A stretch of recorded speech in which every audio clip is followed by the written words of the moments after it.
The psychedelic revolution is here.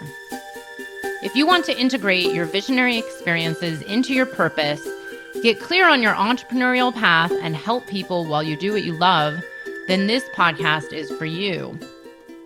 Welcome to The Psychedelic Entrepreneur, medicine for these times. I'm your host, Beth Weinstein. I'm a spiritual business coach, 3-time entrepreneur, and a lifelong student of psychedelics and sacred plant medicines. You carry your own unique medicine, and your medicine is what we need for these times. This podcast will help you to share your medicine so you can create transformation in the world. Listen in on conversations with psychedelic leaders, changemakers, and conscious entrepreneurs who are living proof that a better world is possible when you follow your heart and live in alignment with your soul. Hey everyone, welcome back. And today I am so excited to have my guests, Benjamin and Azrya Bequer, joining us today. Hey guys, how are you? Hey. So cool to be here. Yeah, thanks for being here. I'm so excited to get into it. I've been following you for many years, and you just published a book. We're going to hear all about this path that you're on and talk more about the medicine work that you're up to and all that you're doing in the world as great leaders that you are. So I'll go over your bio really quick. Azrya and Benjamin Bequer are the co-founding stewards of BEQOMING, and that's with a Q, BEQOMING, a platform that provides transformational tools, media, and experiences to help people see beyond the veil of who they thought they were supposed to be and awaken their full spectrum aliveness. They also co-authored a book titled BEQOMING, Everything You Didn't Know You Wanted. And you can purchase a special edition hardcover that is not found on Amazon at their website, www.becoming.me/book. And we'll have the links right here in the show notes. So Benjamin and Azrya, please tell everybody, this is always the first question I ask. I'm curious about your path to becoming where you are now, especially in the career business world. I'm curious what you used to do and what got you to where you are now. I'd love to hear your stories. How in depth do you want us to go? Because that could be a 20-minute answer, or it could be a 4-minute answer. Yeah, the quick hero's journey. Perfect. Why don't you start?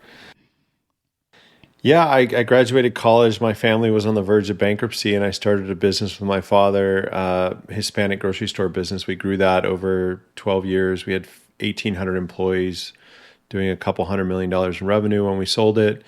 And then I was just kind of a serial entrepreneur. And, after I sold that business, I said I was going to start living with more purpose and found myself really doing the only thing I knew how. I was chasing the dollar and more. And I was like on the rat race, on the hamster wheel. Mm-hmm.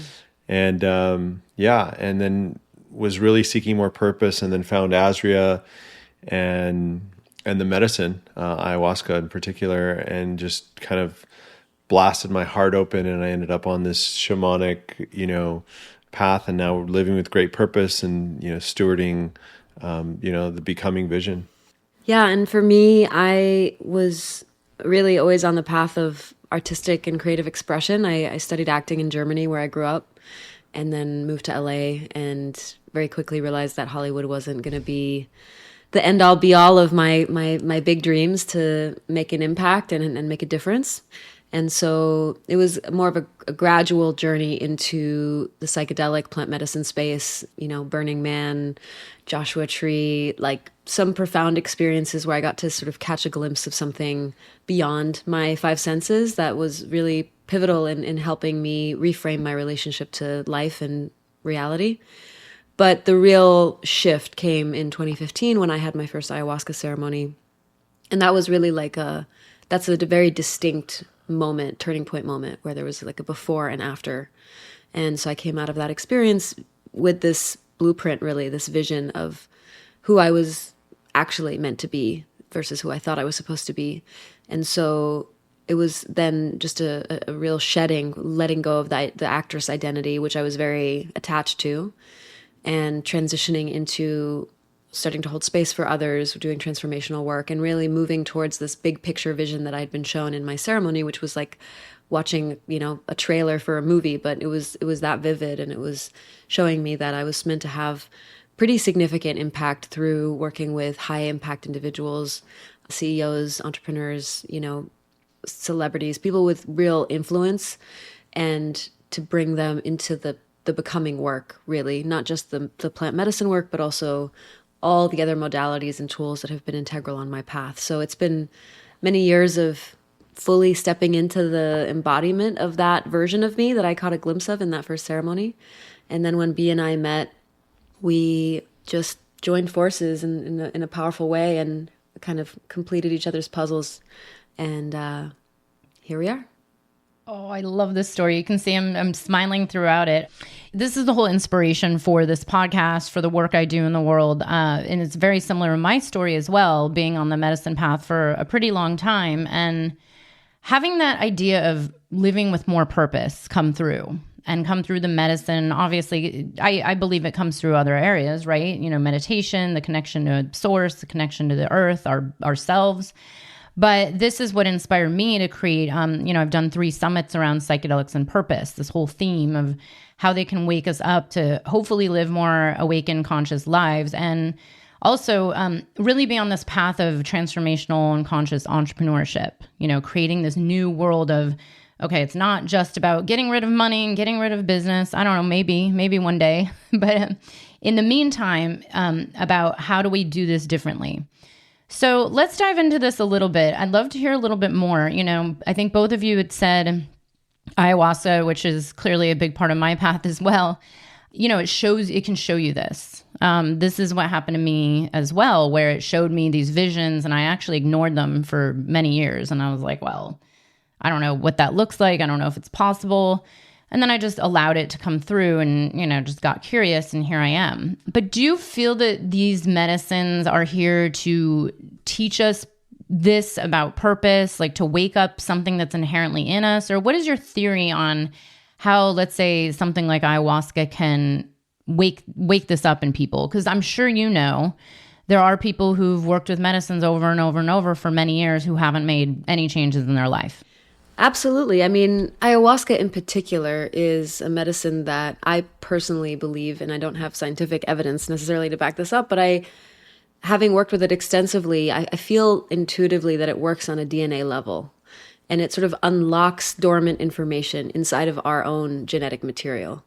And I think that's a very interesting kind of perspective on things, because if you look at science and what we know about DNA, there's this common belief, at least up until recently, that like 98% of our DNA is what's called junk DNA, meaning we don't really understand what it does or why, what purpose it serves.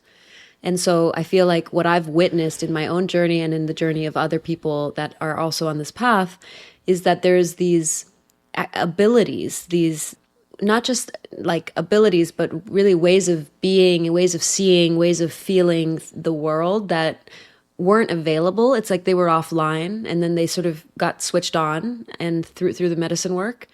And even though it's obviously an altered state, a very altered state that is not meant to last forever, there's something that is fundamentally shifted even long after the ceremony ends. And I think that decoding or unlocking of that dormant DNA, of that potential that's stored inside of us, can give us access to what we call the soul curriculum. It's like our unique imprint for what it is that we're here to do in this lifetime, which is bigger than our identity, bigger than the circumstances of our human life, but really coming from like a soul perspective. There's a blueprint that we can find and discover and start to come into alignment with that is going to inevitably lead us towards our greatest purpose. And that looks different for everyone, right? Purpose can be being an incredible father, can be your purpose in this lifetime, or can be, the soul curriculum aspect is a big part of what we teach. Yeah, I think I'll give a very different perspective on that question. And so for me, like Azrya sat in her first ayahuasca ceremony and saw her whole life flash before her life, saw like a highlight reel of what it was going to be. And for me, I sold my first business and I was in a place where I didn't need to work. And I started saying I was going to live with more purpose because that's what I was supposed to do. But the truth is for me, unlocking my purpose was a really circuitous route.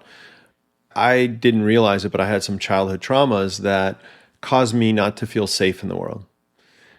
So because I didn't feel safe in the world, giving away anything really didn't feel true. It didn't feel safe, right? Because I had achieved this material success because it was luck. And if I lost it, I would never be able to replace it. And so there was this just general feeling of not feeling safe in the world.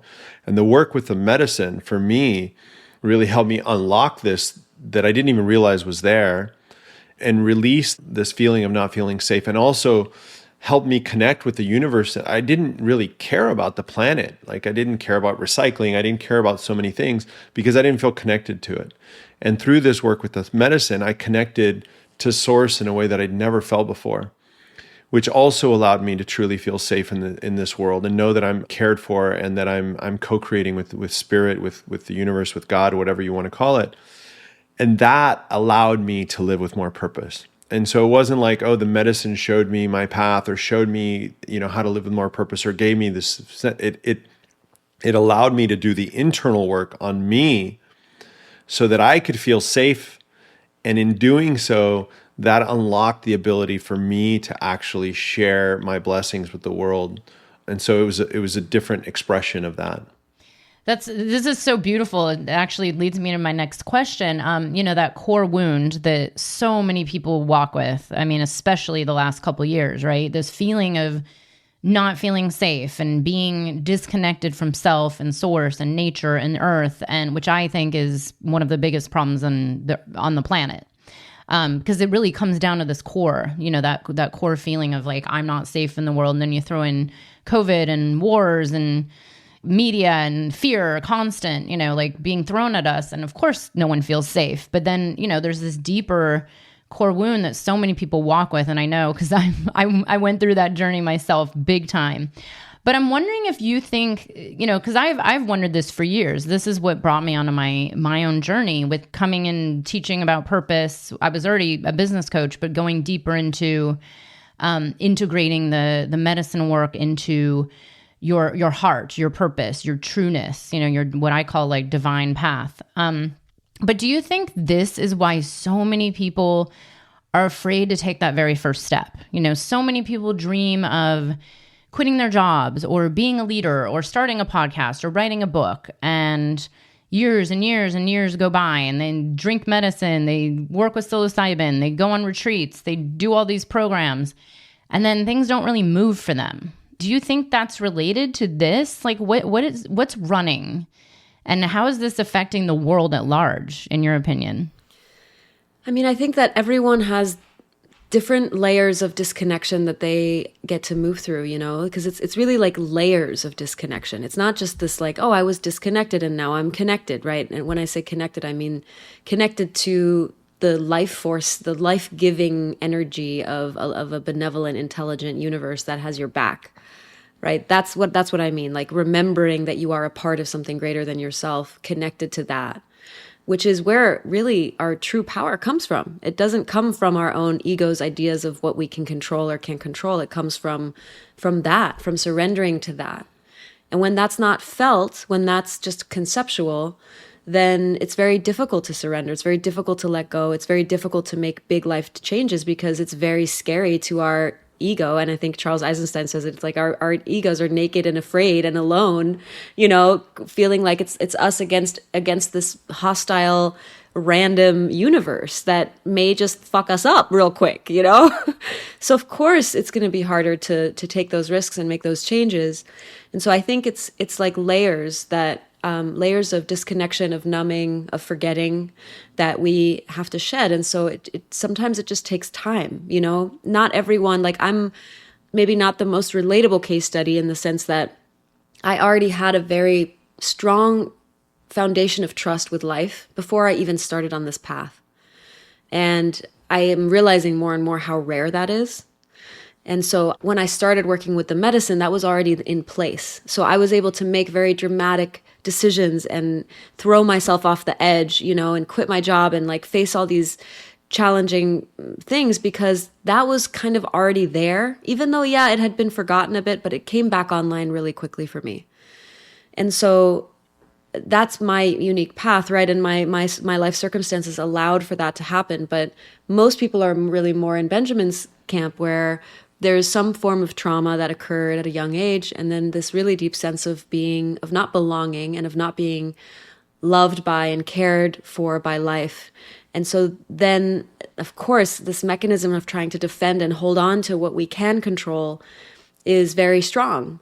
And if you look at his journey, it took him years. A lifetime. And of like peeling away the layers. It's not like he went and sat in one ceremony and was like, okay, I'm good.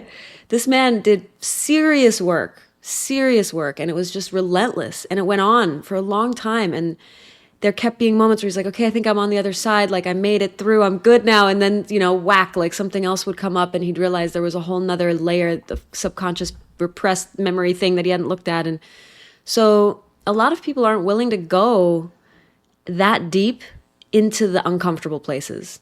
And so I think when people are stagnant, it's maybe that there's something is still not willing to be fully felt all the way through. And or maybe it's also just not their time yet. And that's okay too. Yes, it's like this dance between choosing to be ready and also just like actually genuinely, authentically being ready, And I'm always very interested in this intersection between like fate and free will and the paradox of that. But when you look at nature and you look at like the mango growing on the tree, you can't force it to be ready before it's ready. Like one day it's ripe and then you can just very easily pull it off the tree. Versus, if you try to pick it 3 weeks earlier, it's just not there. And no matter how much you intend or manifest for it to be there, like it just needs its time. So I think having compassion and patience with ourselves too, and realizing how much work there is to do. And that's a big part of why we chose the word becoming for our platform and for our book, is because it is an ongoing process. It's not became. It's becoming. You're always becoming. And when you surrender to that and you start to fall in love with that, it takes so much pressure off. Because it's like, there's nowhere to get. There's further to go and nowhere to get, which is another paradox that I always have to remind myself of. So yeah. I'm constantly saying that there's nowhere to get to. And, especially, and I know because I was this person, especially on this medicine path and the path of awakening, when you first dive into it, like I did, I was one of those people that was like, oh, wow, I see the potential of this being so much bigger and better than any of the other work I've done. And it was like, am I there yet? Am I there yet? And then, realizing like, wait, there's nowhere to go. I mean, I make jokes about, because I get a lot of people saying, well, I'll wait to start my business as a healer when I'm healed. And I'm like, show me a human that's fully healed, like there's onion layers. I'm like, Jesus, Buddha, I don't know. So yeah, there's nowhere to go. And to bring in that compassion and love and care for yourself. I mean, this is what I believe the world really needs right now too, is that, like slowing down and being okay with what's emerging.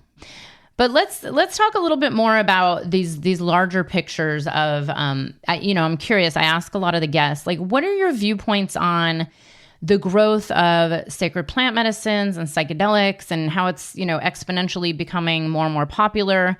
Do you think there's a reason for that? And I'm curious, how it's grown in your life or, taken shape in your own journeys. Yeah, I think that's a big question. And also, I think it's worth mentioning that it's growing in popularity, and also it's not being stewarded by a lot of the people who are serving the medicine in a very good way. And there's a lot of inappropriate behavior that's happening in containers that are just not safe. And so I just invite the audience to really do their due diligence before kind of entering any kind of container. But I think that the earth is, I'm an optimist. And so I feel like everything is going to be fine and beautiful, and we're going to make a more beautiful world. And simultaneously, it requires all of us, right? It's the paradox. It requires all of us to step forward. And I think the medicine is stepping up and entering the collective in a way because we need it. And it's very much needed. And in our work, we believe it's about getting the right people to sit with the medicine so that we can do the work that's needed so that we can thrive. Yeah, it's like the earth is activating her own immune system, and her immune system is manifesting itself in the form of these plant allies and plant teachers that are very obviously very ancient and very wise and have codes about how to live in physical form on this planet that we as modern humans have just forgotten and lost track of. So I think it makes perfect sense that there's this wave right now happening. And of course, with anything super powerful and magnetic, there's going to be a lot of people attracted to it that aren't necessarily, who just don't have the experience or the, potentially the right intentions to steward it in a good way. So I think certainly a huge dose of discernment is required, to be a part of this movement right now. And there's a very real shadow side that we also really get to acknowledge.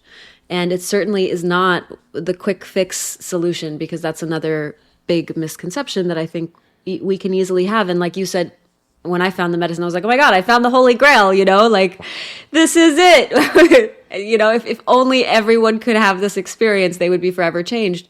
And the reality is that it's a peak experience, and it is not designed to do the work for us. It is designed to give us a reference point. And then it is our opportunity, our responsibility to close the gap between what we were shown was possible and how we show up in our day-to-day lives. And there's something very humbling and very simple about that I think a lot of people don't like, because there's this, we're so in love with this fantasy that there's going to be this thing that's just going to save us one day. And of course we are, because we're programmed to believe that, right? Like, look at what's playing in the movies, and just the superhero archetype of like, there's someone who's stronger and more aware and more equipped than you and who's going to come and save the day. That is a very deeply ingrained narrative in our collective programming, and especially in America. Yeah, I call it, I say, just being around this whole psychedelic space for many years, I call it the Amazon Prime effect, where people want it like yesterday, like, oh, I've tried everything and I keep hearing about psychedelics and they're just going to fix everything. And I'm like, I've been speaking about this very publicly, about this idea that, people are now turning to these medicines for depression, PTSD, anxiety. And I'm like, well, wait a second, what's at the root of all that? Yes, the psychedelics will help uproot it and bring it into being so that you can then look at it, work with an integration, somatic therapist, whatever it is, do your integration process to heal it. But it's not the cover up for the depression. It's like, we need to get to what's beneath the depression and what's causing this in society. But so many people, because I get inquiries from random strangers all the time, like, oh, I've heard that this could help me, where can I get it? And it's just that, like, that's still that like ego-based chasing, like the quick fix. But then there's a reality to how these medicines work. And it's not going to just cover up all your pain. It's quite the opposite. Right. It might put a magnifying glass on your pain, right? In fact, it likely will. And that's what is so powerful about this movement too, is it's not really something you can use. I mean, it's certainly if you're working with ayahuasca or psilocybin, it's not something you can use to escape your problems. I mean, you can certainly get addicted to like the high of being connected to the divine maybe, or just even there's a real phenomenon, I think, of we all, I think, as humans feel very displaced and like we don't belong. And so when we come into a ceremonial community, there's also just the sense of belonging that can become very magnetic to people. And that can also have someone continually come back over and over again, even though maybe they're not truly integrating their work, just to feel that sense of like family, and one open-hearted connection, which is a really powerful medicine in and of itself. But ultimately, the real work happens in all the in-between moments of our day-to-day life. And when we can fall in love with that, that's when things really start to change.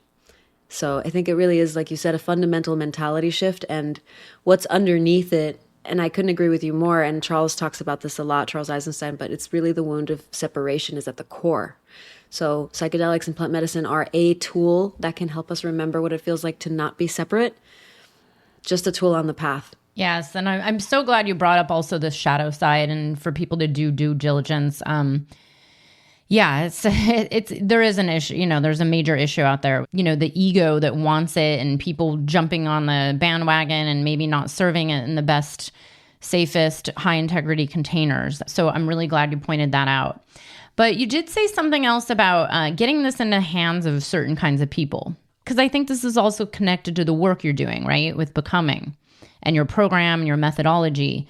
What do you envision when it comes to these right people? Is it leaders? Is it people that are called to be leaders? Is it people who are already highly successful in the world and now getting them onto a more awakened, purpose-based path? Like, tell us a little bit about this vision you have. Yeah, well, we have two containers or two courses or tracks, I guess. One is designed for basically who I was 10 years ago. Successful entrepreneur, checked all the boxes of traditional success, really lacking fulfillment, and there's something missing. And so we want to have a container for people to step into to help them navigate what that is. And over a 6-month period of time, through a really intense course curriculum, you leave the program with a new operating system that you've built for your life. So you literally walk away with a 200-page template that is now the guide that you have built for your life. And we incorporate this with retreats abroad and plant-based medicine work. And then the other container is for Azrya 10 years ago, which is somebody who's heart-centered, wants to do good in the world, but hasn't really brought that into reality in the 3D, hasn't manifested that, and really needs grounding into like, how do I take this vision, this heart that I have, and actually create in the world? And so we have these two different programs, and so those are the people that we think that have the ability to drive the most impact. The people who inherently want to do good in the world, or the people like me who've like figured out how to make it in this collective experience that we have. They've manifested the tools and then point them in a different direction. Can you tell us a little, without giving it all away, but a little bit of what this process looks like, getting people to find this blueprint? Let's say someone like me, for example, who's definitely heart-centered, doing some big things in the world, but there's that feeling of being driven by something beyond me that's like, okay, I know I have something to give in this world. I don't know what it is. Is it that I just haven't tapped into this, or is it's ready to emerge and it'll emerge as it blooms, like you said, like the blossom slowly blooming and then you pick it when it's ripe? Or is it, you're taking people through really intense, like shadow work process or somatic process? Tell us a little bit about the methodology if you can. For sure. I mean, it's a very comprehensive program that integrates and incorporates all of these different tools and modalities that we've collected over the course of our journey, which is, combined like decades of deep work. And Benjamin has been in many, many organizations like YPO and Vistage and Tiger 21, who, the types of organizations where there's a lot of powerful kind of CEO types and executive types who go through their own like processes and also specifically related to business, but we're lacking the kind of the framework or the tools to understand more of their psycho-spiritual emotional intelligence. And so he was observing that in his community and started to collect a lot of data and information, going to personal development retreats and sort of starting to build a bridge between these two ways of being, right? One is very left brain and the other is more right brain. And so my background is really, like I shared earlier, in the creative, artistic, visionary space, in the space of healing, coaching, service. And so we sort of collected all of our gifts from both of those arenas and put them together into this operating system. And that's kind of the whole idea of it, is like, you've been given an operating system by society, by your upbringing, by the conditioning of your life. And that's an operating system that you didn't necessarily choose with your free will, right? It was put inside of you before you even had a chance to know what your free will was. And so you get to now decide what it is that you really want your operating system to look like. How do you want to show up in the world? How do you want to see life? Through what lens do you want to see life? How do you want to interface with yourself and with reality and the people around you? And so the process is a very comprehensive, step-by-step, like phased process of going through really every area of your life, including your shadow and your programming, your conditioning, but also really where it is that you want to go. And the purpose of it ultimately is to uncover, who are you designed to be? Going back to what I was sharing earlier about this idea that there's this dormant DNA or this aspect of you that is encoded to be something or to show up a certain way that you maybe just haven't fully opened the potential of. the program is designed to find the key that you can put it in the lock. We're not here to tell you what that is because we can't possibly know. That's yours to figure out, but we can create the container, we can ask the questions, we can take you through the processes that can allow you to answer those deeper questions. And then we bring in other facilitators, guest speakers, medicine people that we trust and know and love, who we also work with. And we really build out, so that it's a comprehensive, layered approach to the inner work. And there's really nothing like it. There's nothing as comprehensive as what we've created out there in the world that I'm aware of, certainly not that also incorporates plant medicine work. But the biggest reason that we created the program is because we really do believe that the medicine work on its own is not enough. It's actually, sometimes it can be harder when you go and you have this peak experience and you get blasted into the multiverse and you're like, holy shit, I saw the face of God. And now I'm like back at my desk, working my 9 to 5, and I don't know how to make the change I know I need to make. And that can be stifling. It can be depressing. It can be debilitating to have that contrast. So this is why we decided to build so much curriculum around the plant medicine retreat. And also the plant medicine retreat isn't necessarily even necessary for this process, depending on which course you're enrolled in.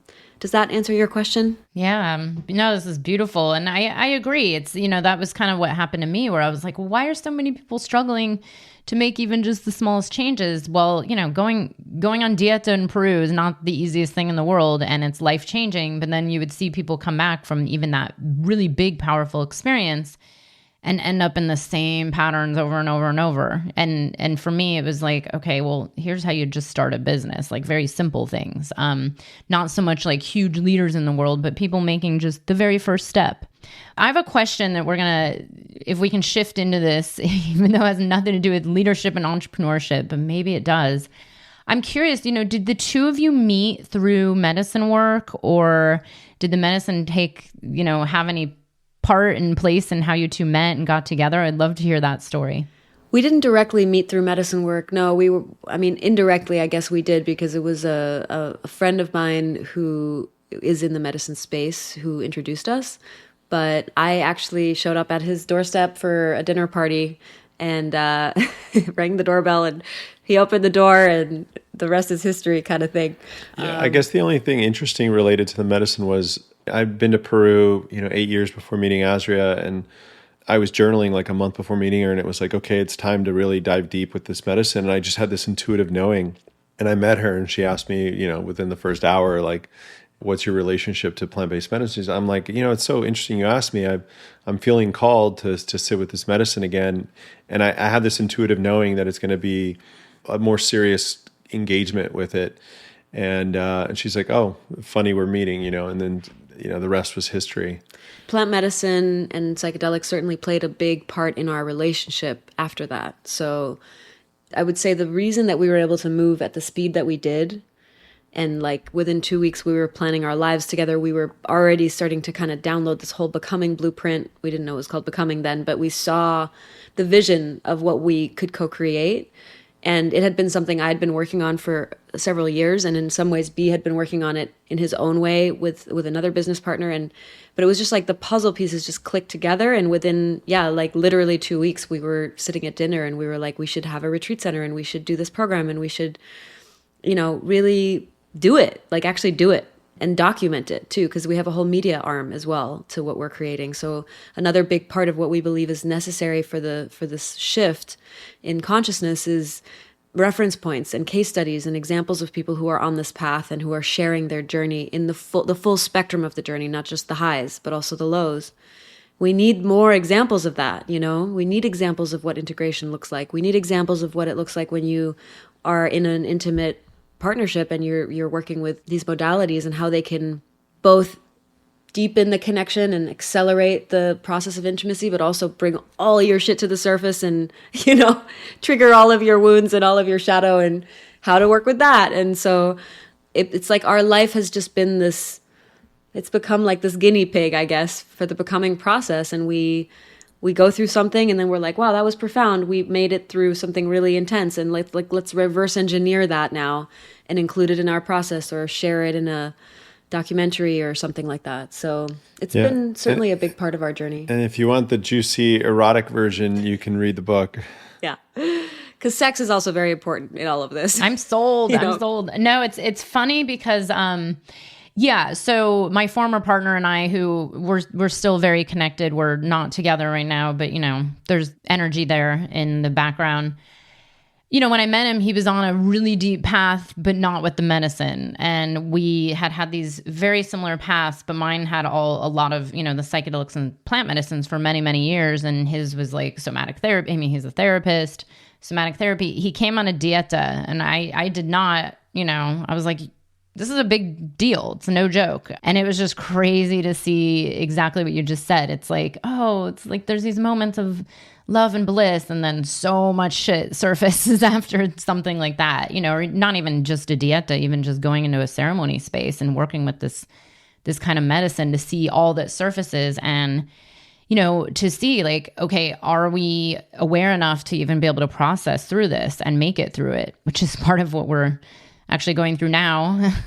It's been for a while, but can we hear a little bit more about this fast track? Just, I'm curious out of my own, you know, my own interest.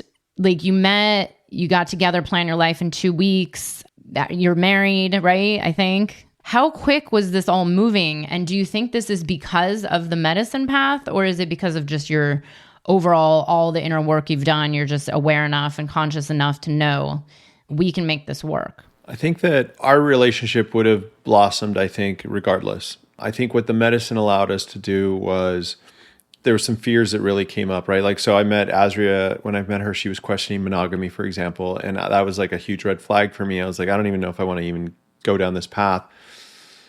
But what the medicine did over and over, for different circumstances, what it did was allowed our fear and insecurity and ego defense mechanisms to just kind of fall away and to see what was true behind our fears and distortions. And so it allowed us to move it at hyper speed. I think that we would have, you know, probably fallen in love anyway. But every time fear started to create a barrier or a wall, we would step into the medicine space and the medicine would just kind of dissolve those so we could see clearly, right? And so I think that was the biggest catalyst for growth. And that was the reason we were able to just kind of quantum leak. I mean, in 4 months, we were buying a gorgeous property to house transformational retreats. You know, we were starting filming our lives. We have 2 documentaries in the pipeline that are going to be released probably this year. We started this book.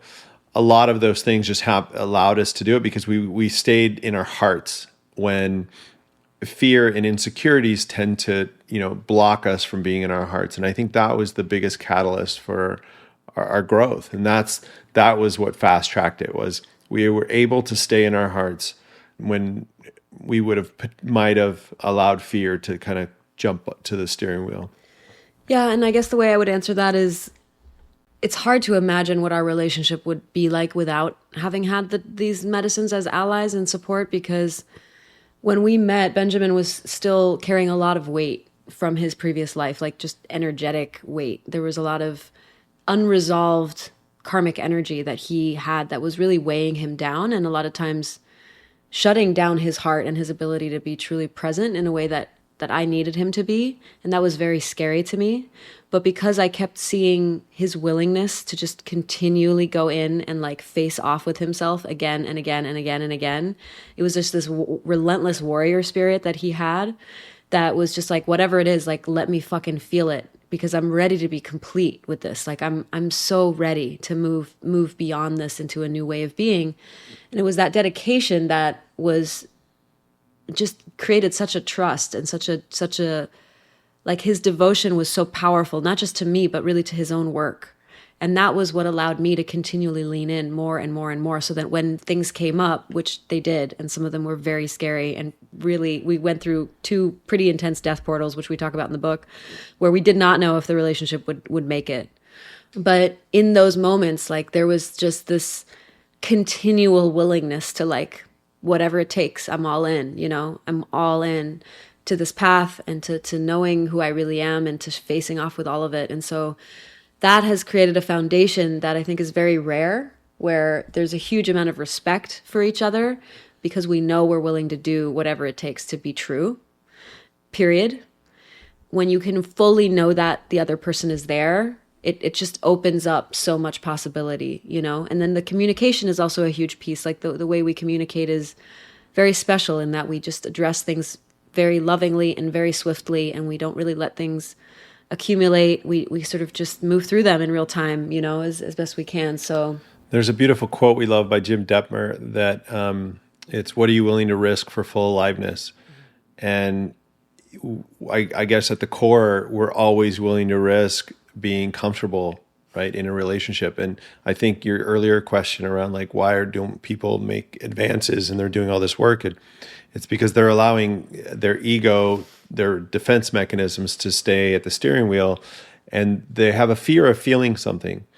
And so I think what makes our relationship really special is that we're always willing to feel the discomfort of bringing something to the surface and having those difficult conversations. And we're always willing to risk the relationship at the end of the day. We're willing to risk it all to be fully alive. And to be fully alive, you have to be willing to feel the full spectrum. It's not just the highs, but also the lows. And so we're willing to feel all of it and embrace it. And then that allows us to really be, you know, fully alive in this relationship. Wow, this is, I'm so inspired because, yeah, I mean, this is, a lot is coming up with me and my previous relationship and this idea of a death portal. I'm like, oh, I think I've probably been in there. But I see, you know, it does take two, right? It takes two people that are willing to sit in the depths of the darkness. And in my own personal experience, that's kind of what happened, where it's like two people who've done so much inner work and been there, done that, and been healing for the last 25, 30 years. But there was a point where it's like, oh, okay, I can go further. And he was like, I don't want to get this more uncomfortable. The problems, you know, the challenges were actually like they're pretty minor in the grand scheme of things. But, you know, it takes two to really go into that portal. But I want to hear a little bit more about this. What is a death portal to you? And I would love to hear a story of where you were at that brink of, you know, giving up and what it really does take to stay in it, and why stay in it too. Because, you know, again, Amazon Prime effect, it's so much easier to just go out there and meet someone else, right? Or like, oh, another 8 billion people. Yeah. Yeah, exactly. Start over with someone new. Which death portal should we share about? Yeah. Well, I guess we'll share about the one that was really like, the first death portal was really related to, when we entered the relationship, there was all this alignment, there was this incredible connection, but there was also this piece that was from the beginning like a bit of a question mark, which was, I didn't really know if I wanted to have kids one day. And Benjamin was very clear that he did not want to have any more kids. He has 2 kids. One is 15 or 16 and the other's 20. So he's like, I did that. I'm good. Like, I love my kids and I'm just complete. Like, I'm not going down that road again. He got a vasectomy 15 years ago, like door closed. And so when I met him, I we talked about it and I was like, look, I guess I don't know. The honest answer is I don't truly know. There's a timeline where I could totally see that, like, I don't. And there's a timeline where I could maybe one day. And so we decided just to trust that we were going to end up on the same page. And then as we got more serious and we threw a surprise wedding, it was a housewarming party, but it was actually a surprise wedding. And we gave 80 friends and family mushrooms and we married ourselves 5 months into the relationship. So we were very like, we were all in, like, we were like, we're doing this. We were on the fast track. And with that also, of course, comes fear, right? And so on the other side of all of that excitement, maybe like 5-6 months later, we were talking about getting legally married. That first wedding wasn't a legal wedding. And so when that conversation came up, it triggered a shit ton of stuff for me. And I was like, I don't know if I believe in legal marriage. I don't know if I know that I can make that kind of commitment. And so this child topic came up really strongly, actually, in medicine space. And I felt like I was in this rock and a hard place where I was like, I still don't truly know if this is a full yes for me. But the fact that it's not even a possibility is now becoming a real problem for me. Like, I'm starting to feel suffocated by that and by this hard no. And I don't know how to be free in that. And I don't know was like kind of the main takeaway. And that, I don't know, was very scary to Benjamin. You can imagine, right? We are building a business, and like he bought a house. We're doing this all together. And so there's a lot at stake. And when I shared what was coming up for me, it spiraled us into a really dark place. And it was the first time that we'd really had like kind of it felt like almost one of those no-win situations, you know, where it's like he's not wrong and I'm not wrong, but we may just not be the right fit, and that's really devastating. No one's at fault, which almost makes it worse, you know? And so we went through this process for like a couple weeks where we really went to this place where we just let the relationship die. We had to let it all go. We had to make peace with the possibility that it wasn't going to be what we thought it was supposed to be. Yeah, I think there's, in our society, we have this negative connotation towards death. And I think that this work, you know, especially with the medicine, is really all about death. And the last part of our book, the last third of our book is Die Before You Die. And it's this concept that every initiation, every new expression of yourself requires some old version of yourself to die. And so in this work, we've learned, and it's it's easy to say this on this podcast, but to go through it is hard. But we've really leaned into death. So when we went through this process, when we say we let the relationship die, like we really went there. I went away for 2 weeks. I stayed at Aubrey Marcus's ranch in Sedona by myself, and really just allowed myself to feel it. I was like, okay, like what does it feel like to like everything we're building to be gone? This book is no longer, our business is no longer, this relationship's no longer. I literally sat and said, okay, like I'm going to sit and imagine Azrya with another man and another life and making babies with somebody else. And not from a place of resistance, but a place of like, let me feel this fully. And that's the most empowering thing you can do, is actually to feel something fully, whether it's bliss or your worst nightmare. Your worst nightmare. Yeah. And so a death portal is actually allowing yourself to fully let an expression of yourself die so that a new expression can emerge. And on the other, we have this quote that we love: on the other side of death is always truth. And we went through an initiation and we came out on the other side of it really with a new truth. And I think the most critical piece of it is we neither of us were going to allow ourselves to compromise or the other person to compromise. So compromise is just something that was not on the table. And so we knew that we had to meet each other in a new truth. And when I allowed myself to feel this fully and fully let this die, and then I went into a ceremony, and all of a sudden then I felt the spirit of a child. And then it was like, oh my God, like I felt it. It's a boy. And so we moved through the other side of it. But I didn't compromise. I didn't say, oh, I'm going to have a child because she wants me to have a child. I actually did the opposite. I was like, okay, like it's over. And in the full acceptance of that, then it was like a new version of myself emerged. And I was like, that old expression of myself could not have had the child. Mm-hmm. And so in that death, it allowed for a rebirth of me. And this new version of me was now an energetic match to this child. This is beautiful, because now I know I've been in a death portal for 1 year. Because this is the exact thing I went through with my former partner. There's really nothing wrong. I mean, it was just like, okay, there's things that we both had to go through. It's been a year of incredible, it's been a death, grief. It's been hard, but it's also been the greatest healer I could imagine. And I've just been like sitting with it, and he's been sitting with it, and we're still talking, and there's still love, and and I'm just fully surrendered to like, hey, if it works, great. If it's someone else, even better. It's like this or something better is always on the other side.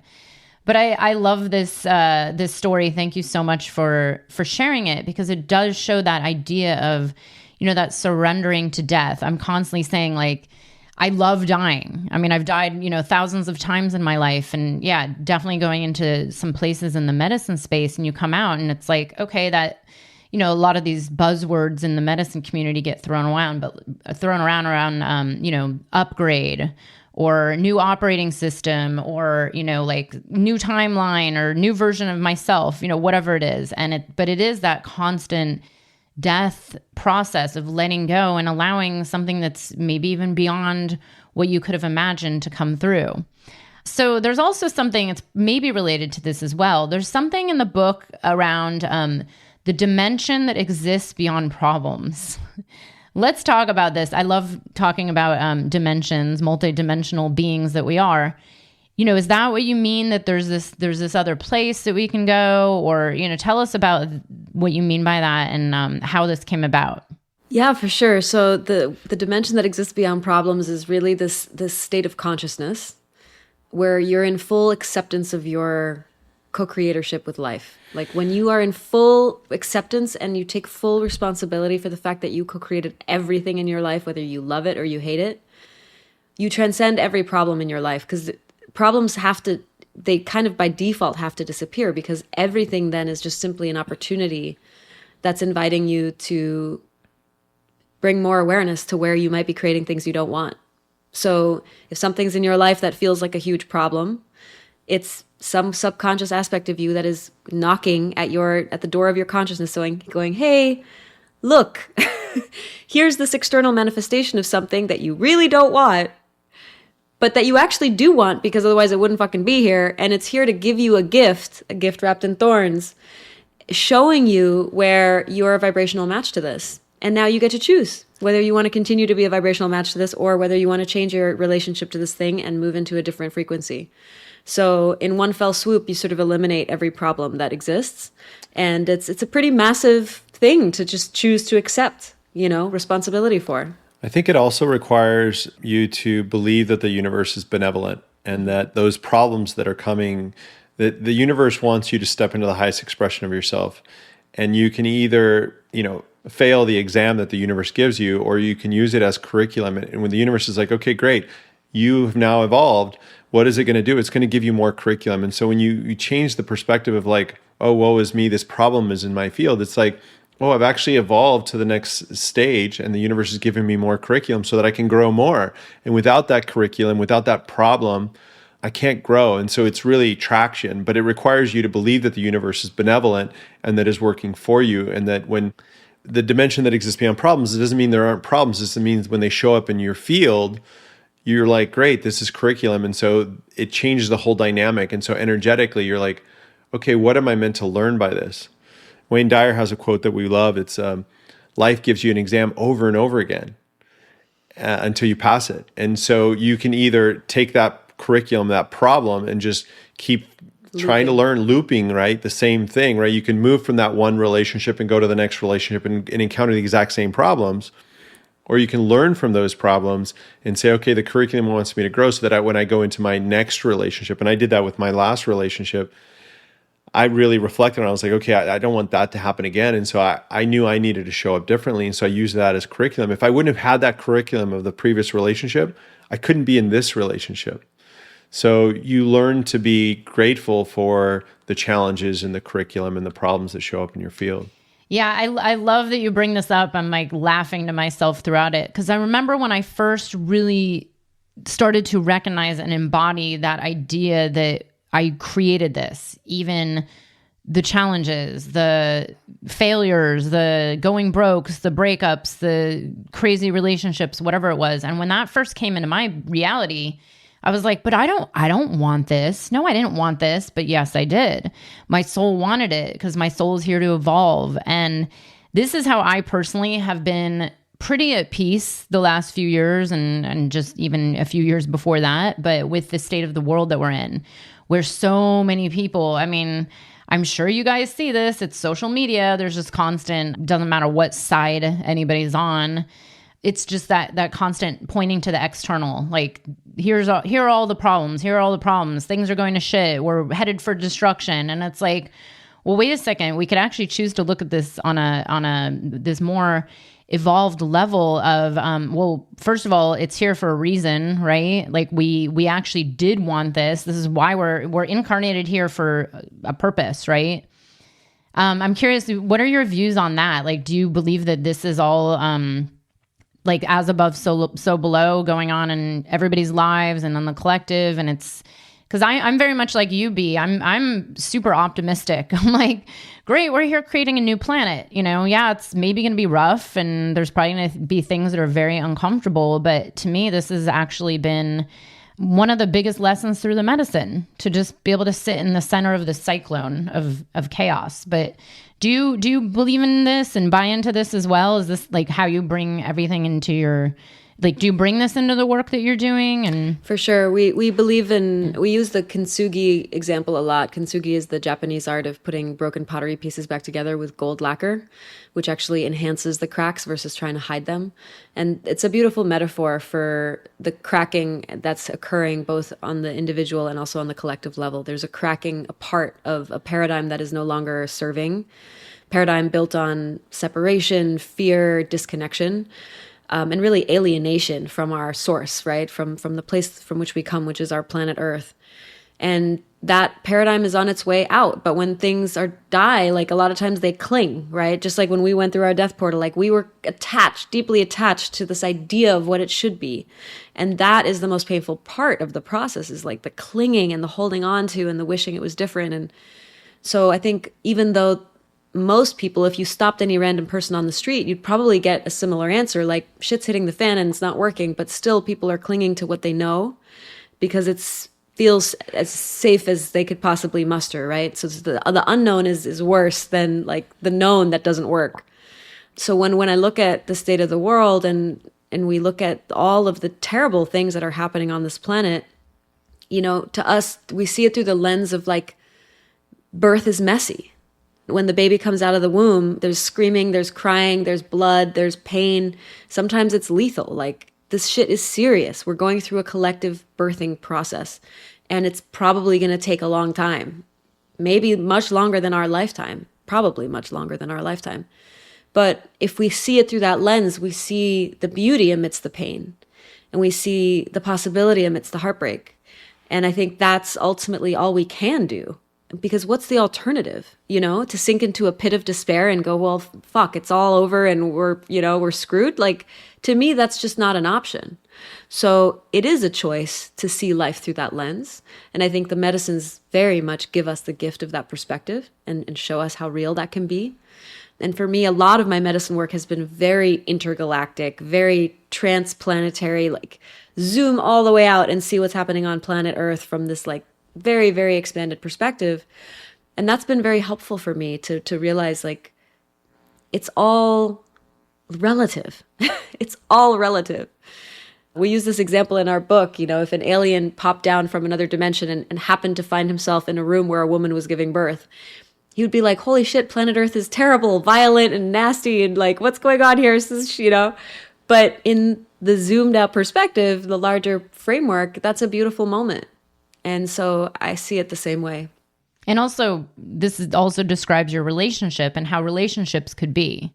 You know, this is something that's coming through listening to you and listening to you share about your death portal and the container of your relationship and how dedicated you are and how you're willing to sit in the chaos. But yeah, this day and age, it's so easy to walk away, go find another partner. There's 8 billion people, there's dating apps, there's, you know, this, on to the next. And I'm wondering, you know, do you believe that anybody, you know, like any couple out there on Earth that actually really loves each other, could they have a relationship like yours? Is it possible for anybody? For sure. I do think that it's possible. And I think that what you're in devotion to isn't necessarily even the person or the personality. It's like, it's the consciousness coming through that person, right? So when you're in devotion to consciousness itself, to life, when you see things through the lens of the sacred and through the lens of perfection rather than flaw, that also mirrors in the relationship. So if you have two people who are deeply committed to that, and they're willing to feel uncomfortable things, and they're willing to be transparent and honest about what's happening, and they're willing to ask for support, because that's another huge part of this, you know? We didn't get here all on our own. We had support. We were held in containers. We had coaches. We had facilitators. There was moments where we were like, we literally have no more tools for this. We need someone else to come in and give us some fucking tools. Because, you know, you're in it together and you're so close to it. It's like you can't see the forest for the trees. So I really think that if you have all of those ingredients and you are committed, then you can make it work. And sometimes the most loving choice is to let each other go. And it's like, how can you know when it's time to fight and when it's time to let each other go? You can only know if you're doing the inner work to know yourself. and to have the self-awareness and to have the discernment and the ability to listen and not be reactive, but be responsive. And then transitioning out of a relationship can also be a really beautiful thing. So it's not always stay together, but I certainly think that it can be possible. I'll just add, I haven't read it, but Azrya has shared with me some of Marianne Williamson's work, and she talks about this concept that we talk about this like honeymoon phase, like we fall in love, and then all of a sudden the honeymoon phase, and that there's this genetic, we're hardwired to like fall in love and procreate and mate, and the pheromones are kicking off, and then kind of that fizzles away, and then you kind of start to see somebody through the lens of like a reality. Like I see the true person. And she has a different take on it in that she says, when you meet somebody and you're in that honeymoon phase, that's actually the pure place. You're actually seeing them fully before the distortion. And before your fears have kind of stepped in and all that other distortion comes up for you. Projections. And so when you ask that question is this possible for everybody? I would just say anybody who's capable of falling in love and in that honeymoon phase is capable of staying in love. The real work is actually doing the inner work so that the fears and the distortions and the insecurities don't come to the surface and sabotage the beautiful love that was there. And so if you're capable of falling in love, then you're certainly capable of staying in love. Yeah. It just requires a lot of work. It requires a lot of work, and it's ongoing, like we have an incredible relationship, and certainly like there's an ongoing practice. Like just the last week we moved out of our house and we launched our business and our book, and things got really stressful. And sometimes when things get stressful, Benjamin goes kind of into his own world, and I feel like I can't like access him. I'm like, where'd you go? I want to like cuddle and, be look at me and be present with me, and he's just not available for that. And so then I create stories, and I'm of course aware of this now, but I create stories of like feeling like there's something lacking or something needs to be fixed, and then I go into this kind of victim story where I'm like, oh, I'm not enough for him or whatever, and then that's all just a program, right? So if I know myself well enough now to know that if I take all that and I project it on him and I go, you should be more this and you should be more that, and I'm not feeling met and whatever, that's not really going to get me where I want to go.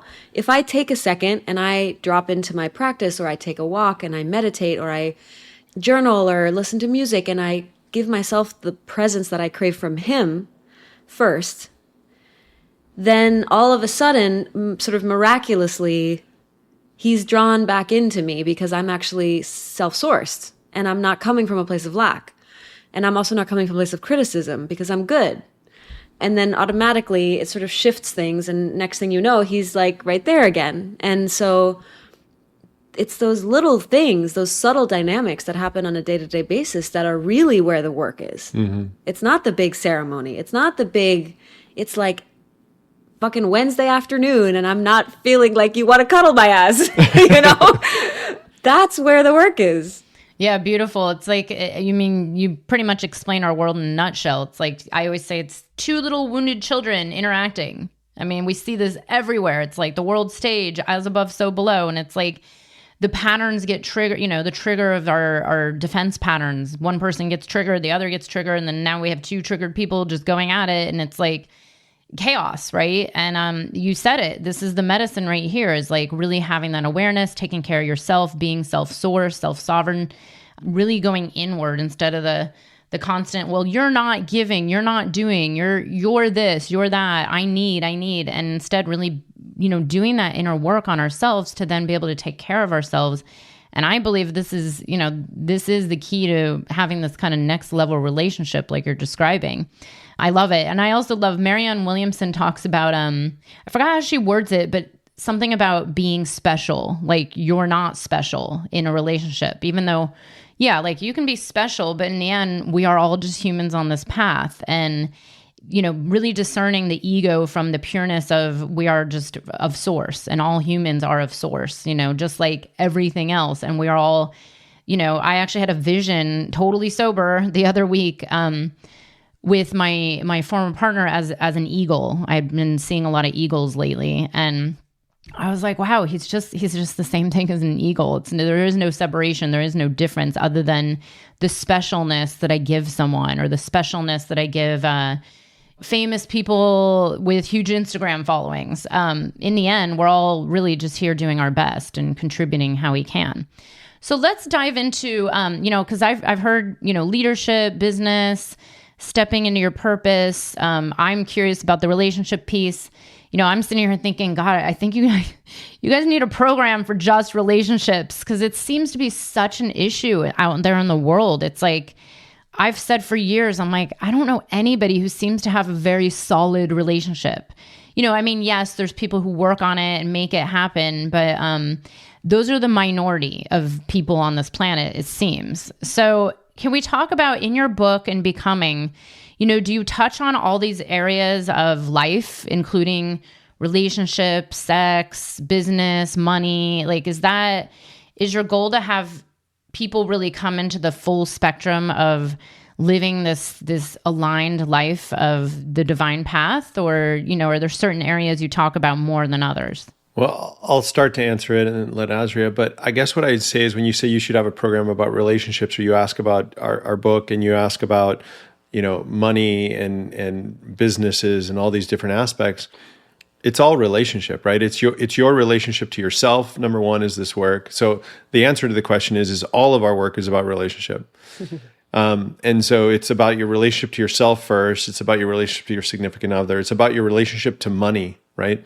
Before even business, it's what's your relationship to money and energy. And money is energy. And so what's your relationship to the universe? What's your relationship to spirit? And so all of this work is 100% about relationship. And we do dive into all those, in the book in a big way. And also in our program, we just go really deep into those. And everyone has a different relationship to all those things. And so we create a container, we create a lot of structure, but within that structure, there's a ton of freedom, because everyone's journey is very unique. And so we create structure and create freedom within that structure for everyone to kind of go on their journey.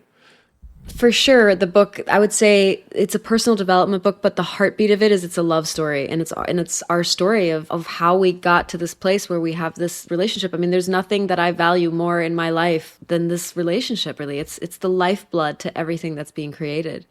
And that's also scary, because it's all lumped together, The business, the family, the community, the purpose piece, like it's all linked together.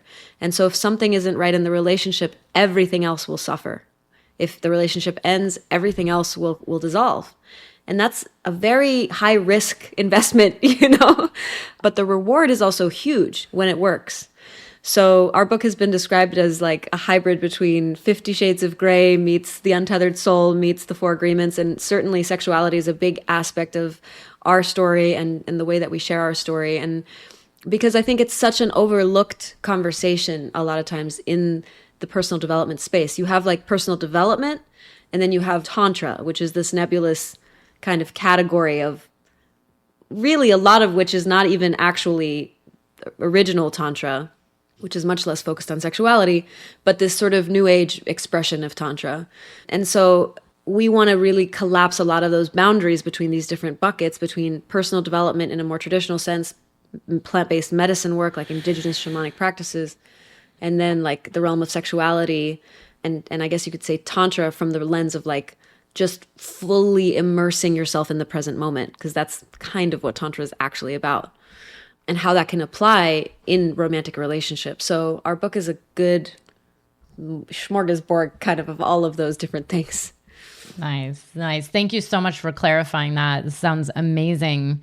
And yeah, it's all relation. We're all constantly relating, whether you feel isolated at home by yourself.